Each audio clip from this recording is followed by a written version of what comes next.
ఒకవేళ నువ్వు దరిద్రంతో బాధపడి నువ్వు అనుకున్నది ఏదీ కలిసి రావట్లేదు, చాలా బాధలో ఉన్నానని నువ్వు అనుకుంటే నీకు ఒక మార్గం దొరకాలి అంటే నువ్వు తైలాన్ని ఒంటికి రాసుకోవాలి. లక్ష్మి ఏది పట్టి ఉందో అది వదిలి లక్ష్మి పట్టుకోవాలి. లక్ష్మి పట్టుకోవడం అంటే నువ్వు సంతోషంగా ఉండాలి, ఆనందంగా ఉండాలి. ఇంతకుముందు చింకి గుడ్డలు విప్పి మంచి గుడ్డలు కట్టుకోవాలి, చక్కటి ఆభరణాలు పెట్టుకోవాలి, మంచి అన్నం తినాలి, కాలం కలిసి రావాలి. ఏ మాడుని బుద్ధిని అలక్ష్మి ఆవహించి ఉందో అది పోవడానికి మాడు మీద నూనె పెట్టించుకుని నువ్వుల నూనె ఒళ్ళంతా రాసుకోవాలి.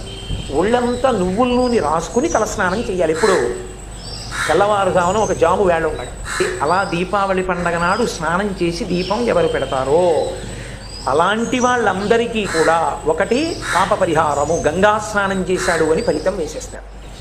దక్షిణాయన పుణ్యకాలంలో కాశీ వెళ్లకుండా గంగా స్నానం సంకల్ప సహితంగా చెయ్యడానికి అవకాశం ఇవ్వగలిగినటువంటి తిథి ఒక్క దీపావళి